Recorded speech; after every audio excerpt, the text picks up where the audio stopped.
اعوذ باللہ من الشیطان الرجیم بسم اللہ الرحمن الرحیم الحمد للہ رب العالمین۔ ہماری بحث کتاب کے مطابق 13ویں درس میں پہنچی ہے کہ جس کا عنوان ہے نسبت ہائے چہارگانے، کہ جس کو عربی میں کہتے ہیں النسب الاربعہ، اردو میں کیا ہو جائے گا؟ چار نسبتیں۔ تسلسل بحث اس طریقے سے بنتا ہے کہ ہم نے الفاظ کی بحث شروع کی، کیونکہ جب ہم نے فکر کو صحیح کرنے والے قواعد پڑھنے ہیں تو مقدمے کے طور پہ ضروری تھا کہ ہم الفاظ کی بحث کو بیان کریں۔ الفاظ کی اقسام بیان کی مختلف، اس میں ہم نے ایک تقسیم یہ بیان کی تھی کہ الفاظ مترادف و متباین کی طرف تقسیم ہوتے ہیں، یعنی بعض الفاظ مفہوم کے اعتبار سے دیکھیں تو مترادف ہیں، جیسے مثلا غضنفر اور اسد، یہ دو لفظ ہیں مترادف۔ کیوں؟ ان کا معنی ایک ہی ہے۔ اسد کو بھی شیر کے لیے وضع کیا گیا ہے اور غضنفر کو بھی شیر کے لیے وضع کیا گیا ہے۔ بعض الفاظ معنی کے اعتبار سے متباین تھے، جیسے قلم اور انسان، یہ الفاظ متباینہ ہیں، چونکہ قلم کا معنی اور ہے اور انسان کا معنی اور ہے۔ بس یہ معنی کے اعتبار سے، مفہوم کے اعتبار سے یہ تباین رکھتے ہیں۔ بس یہاں تباین معنی ہے، معنی چونکہ ان کے مختلف ہیں، بس یہ متباین کہلا رہے ہیں الفاظ۔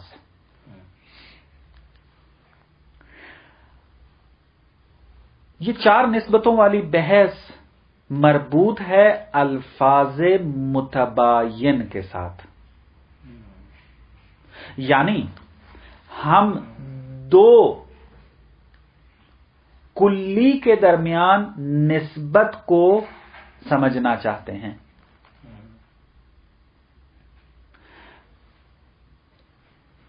الفاظ مترادف یعنی وہ کلی کے جو کیا ہو، مترادف ہو، وہ کبھی بھی اس میں چار نسبتوں کی بحث ہی نہیں آ سکتی، کیونکہ مترادف کا معنی یہ ہے کہ یہ ایک ہی ہے، اور نسبتیں قائم کب ہوتی ہیں کہ جب دو چیزیں ہوں، تب ہم کہتے ہیں کہ الف اور بے کے درمیان یہ نسبت ہے، لیکن الف ہی ہو، الف بے نہ ہو تو نسبت نہیں ہے اصلا۔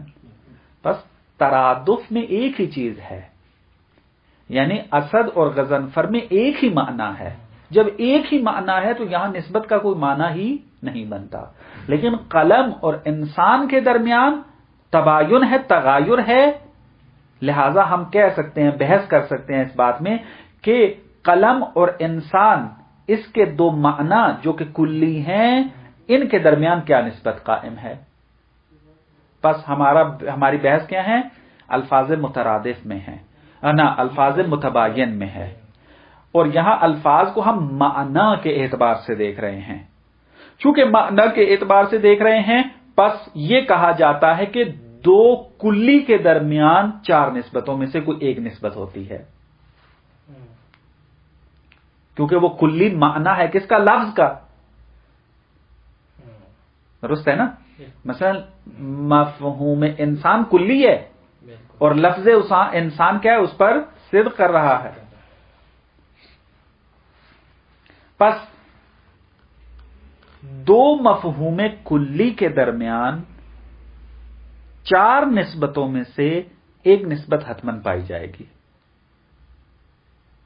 اس سے خارج نہیں ہوگی۔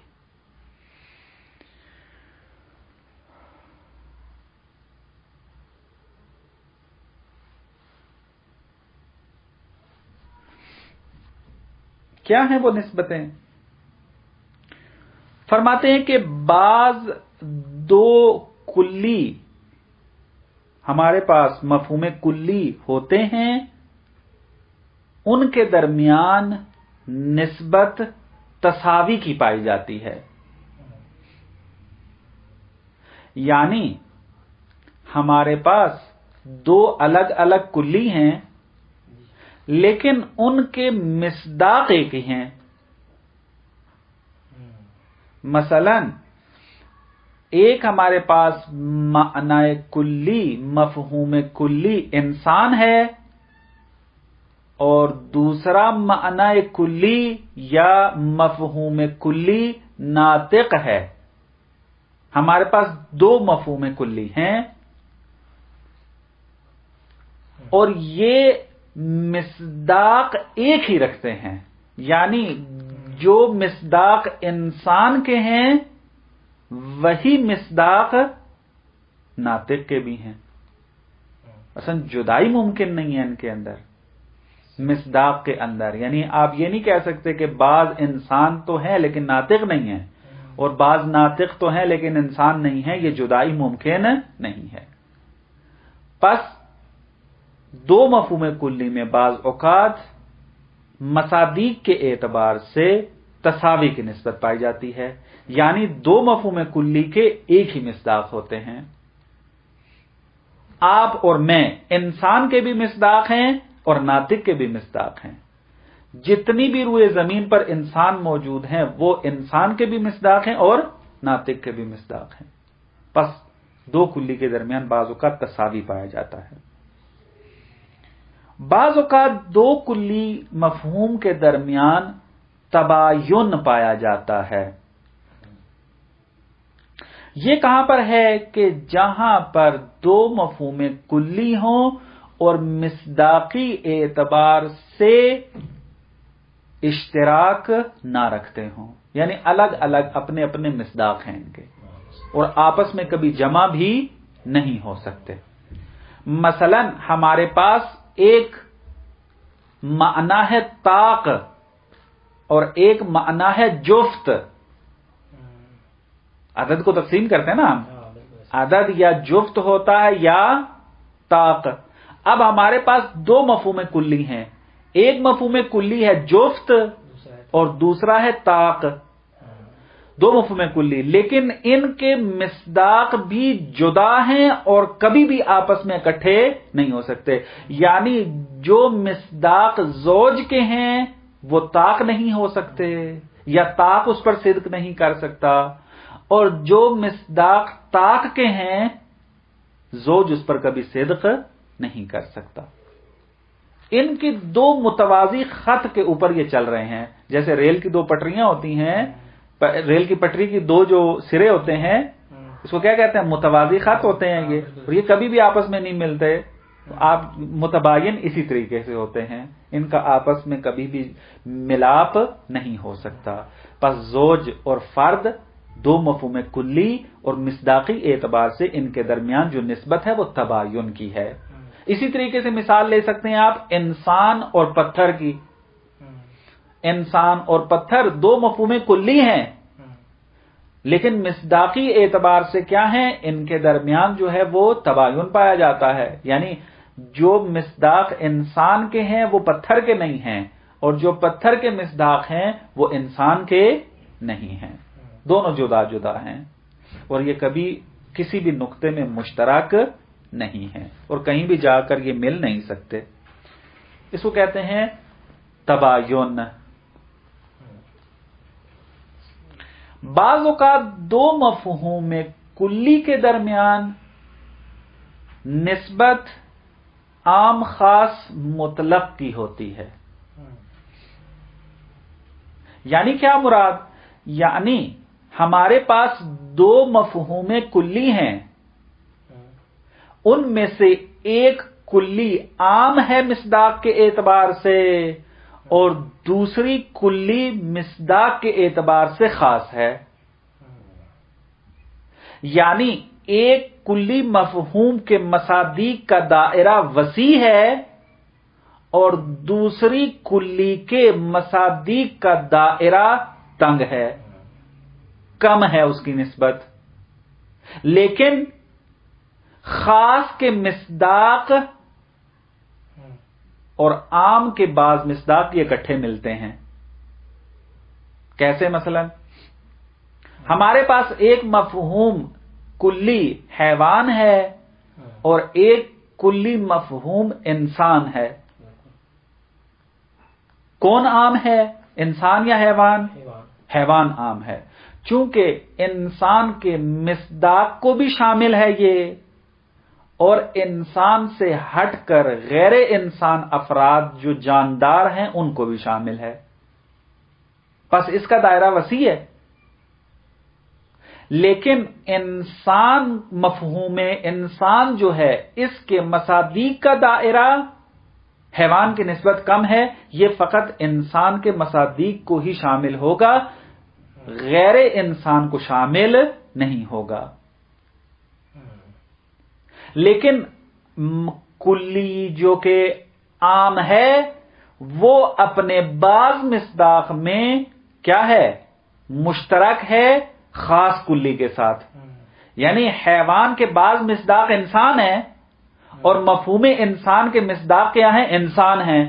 بس حیوان کے بعض مصداق مفہوم انسان کے مصادیق کے ساتھ کیا ہیں؟ مساوی ہیں. درست ہے؟ ایک کے تمام مصداق ہیں، ایک کے تھوڑے بعض مصداق ہیں. لیکن حیوان انسان کے علاوہ دوسروں کو بھی اپنے اندر لیے ہوئے ہے. ایسے مورد میں کہا جاتا ہے دو کلی کے درمیان عام خاص مطلق کی نسبت ہے. یعنی حیوان جو ہے وہ عام ہے اور انسان جو ہے وہ خاص ہے. انسان کے حیوان جو ہے وہ انسان کے تمام مصادیق پر تو صدق کر سکتا ہے، لیکن انسان حیوان کے تمام مصادیق پر صدق نہیں کر سکتا. حیوان نہیں کر سکتا. حیوان انسان کے تمام مصداقوں کو شامل ہے. یعنی ہر انسان کیا ہے؟ حیوان ہے. چونکہ حیوان، انسان کی تعریف میں حیوان آتا ہے، لیکن انسان حیوان کے تمام افراد کو شامل نہیں ہے. کیونکہ مفہوم کلی انسان فقط انسان پر صدق کرتا ہے، غیر انسان کو شامل نہیں ہوتا. بات واضح ہو گئی؟ پس انسان اور حیوان میں جو نسبت ہے وہ عام خاص مطلق کی ہے. انتہائی سادہ کر کے بیان کر رہا ہوں، کوئی اصطلاحی زبان استعمال نہیں کر رہا تاکہ مطلب جو سمجھ میں آ جائے. ایک اور مثال ہم لے سکتے ہیں اس کی. ایک ہے لوہا اور ایک ہے فلز ہونا. اس کے اندر اگر آپ نسبت دیکھنا چاہیں تو وہ بھی کیا ہے؟ عام خاص مطلق کی ہے. کیونکہ فلز کا دائرہ عام ہے. فلز لوہا بھی ہو سکتی ہے اور غیر لوہا بھی ہو سکتی ہے، اس کا دائرہ عام ہے. لیکن لوہا یہ خاص ہے. لوہا جو ہے اس کا دائرہ فلز کی نسبت جو ہے وہ کم تر ہے، کیونکہ لوہا فقط لوہے کے مصادیق کو شامل ہوگا، لیکن فلز کیا ہے؟ لوہے کو بھی شامل ہے اور لوہے سے ہٹ کر دوسروں کو بھی شامل ہو جائے گی. اس کے علاوہ بھی ہم بہت ساری مثالیں بنا سکتے ہیں کہ ہماری زندگی میں یہ بہت ساری مثالیں مل جائیں گی اگر یوں سوچنا انسان شروع کر دے. یہ عام خاص مطلق ہو جائے گا. چوتھی قسم جو یہاں پر بیان کرتے ہیں وہ ہے عام خاص من وجہ. یعنی ہمارے پاس دو ایسی کلی موجود ہیں کہ ہر ایک کلی دوسرے کے بعض افراد کو شامل ہے. عام خاص مطلق میں کیا تھا کہ ایک مفہوم کلی جو ہے دوسرے کے تمام افراد کو گھیرے ہوئے ہے اور دوسری جو ہے وہ پہلے کے تمام افراد کو گھیرے ہوئے نہیں ہے. یہاں پہ صورتحال یہ ہے کہ دو مفہوم کلی ہیں، دونوں ایک دوسرے کے بعض افراد کو شامل ہیں. مثلا سفید اور لباس، سفید اور لباس، یہ دو مفہوم کلی ہیں ہمارے پاس. ایک مفہوم ہے سفید اور ایک مفہوم ہے لباس.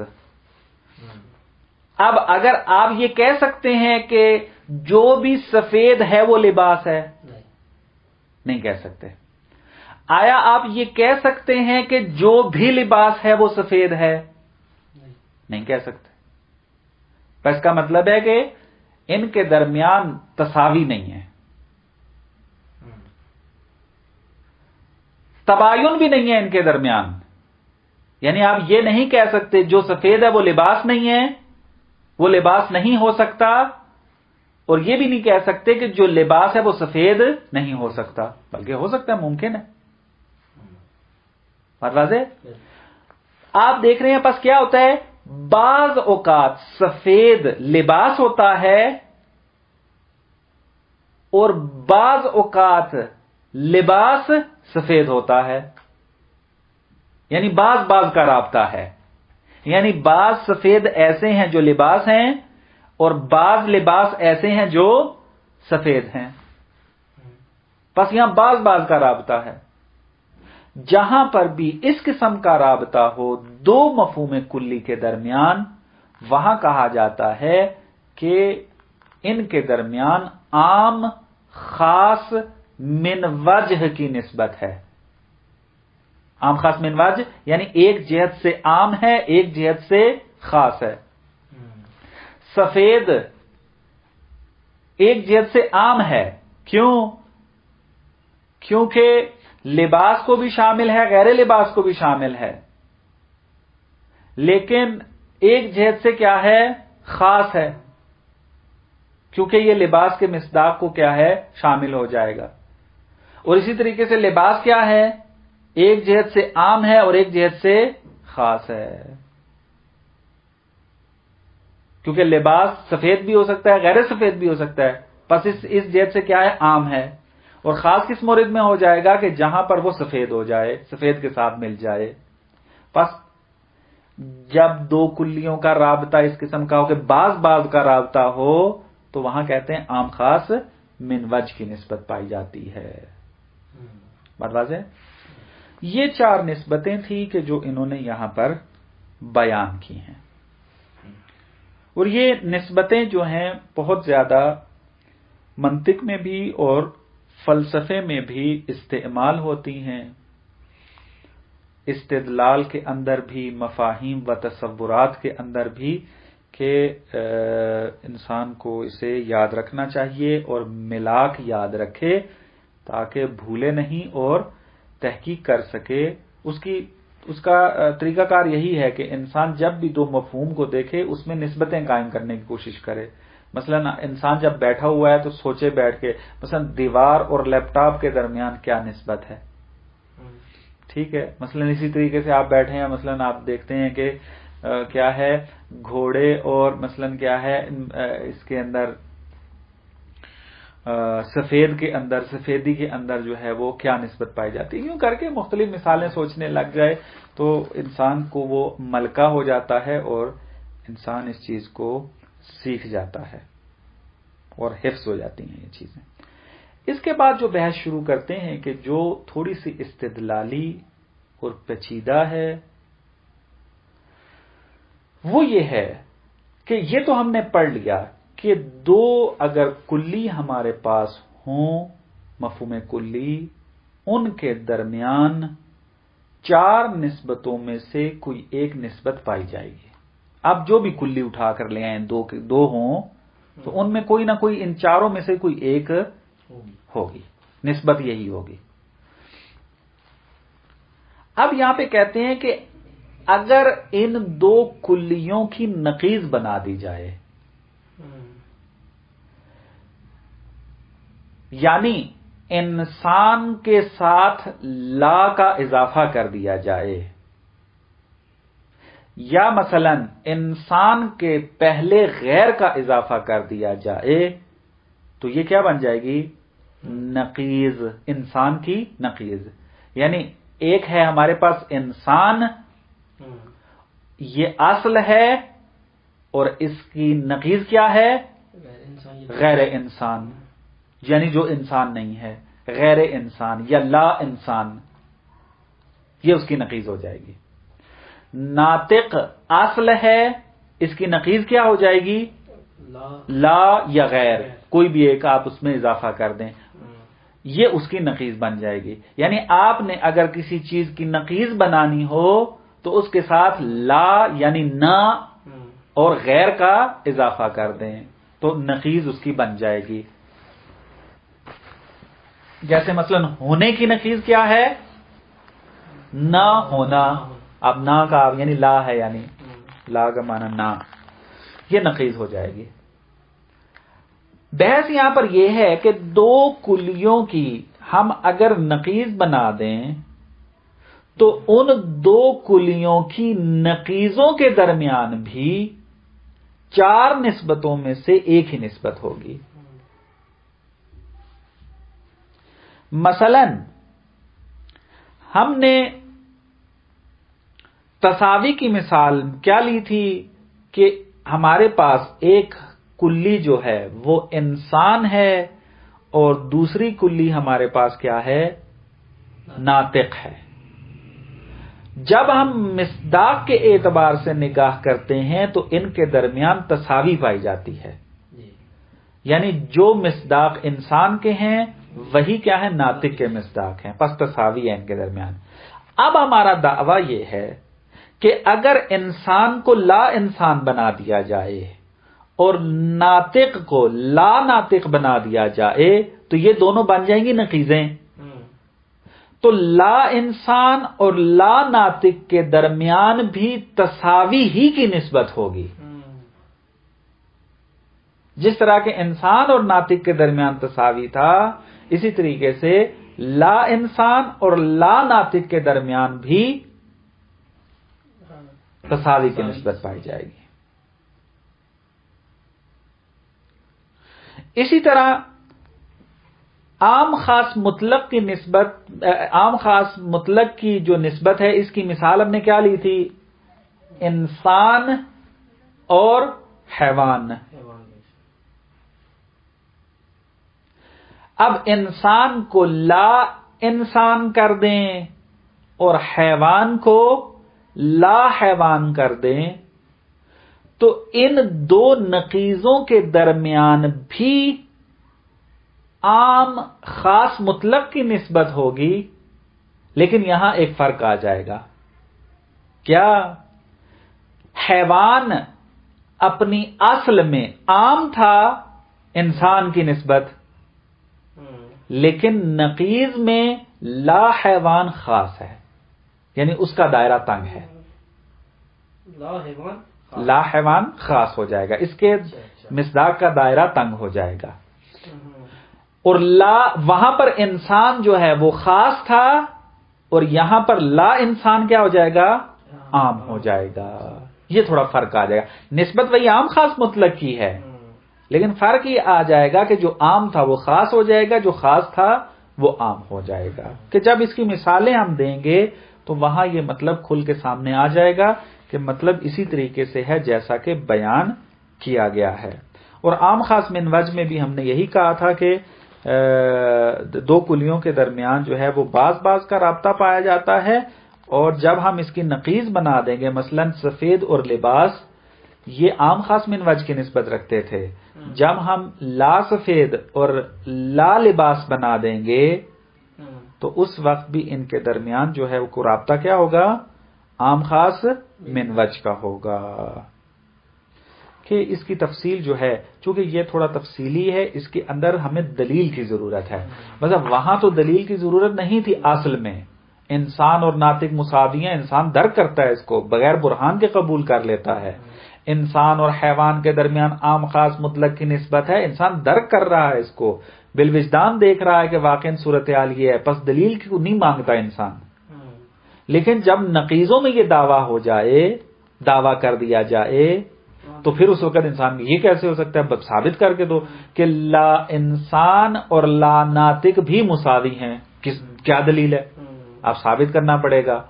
یا لا انسان اور لا حیوان یہ بھی عام خاص مطلق کی نسبت رکھتے ہیں، لیکن الٹ انسان عام، لا انسان عام ہو جائے گا، لا حیوان خاص ہو جائے گا. کیا دلیل ہے اس کی؟ لہذا دلیل کی ضرورت ہے. تو یہ والی بحث چونکہ دلیل کی محتاج ہے اور دلیل یہاں پر صاحب کتاب نے نقل کی ہے، اس کو انشاءاللہ پھر ہم تفصیل سے بعد میں پڑھیں گے. کل ہمارا درس تقریباً آپ کہیں کہ انہی استدلالوں میں ہی گزرے گا. یہ چونکہ استدلال ہے اس کے اندر، لہذا تھوڑی سی بحث جو ہے وہ پیچیدہ اس حوالے سے ہے، چونکہ اس میں برہان موجود ہے. تو مثالوں کے ساتھ جب ہم آگے چلیں گے تو مطلب زیادہ آسانی سے سمجھ میں آ جائے گا. کتاب نے جس طریقے سے سمجھایا اس طریقے سے نہیں چلیں گے، چونکہ انہوں نے رمزی بات کیا ہے الف اور با کے ساتھ. اگر الف ہے تو با ہے، با لا با، تو یہ جب تک مثال نہ دی جائے مطلب سمجھ میں نہیں آتا. ہم مثالوں کے ساتھ چلیں گے انشاءاللہ کل کو. السلام علیکم.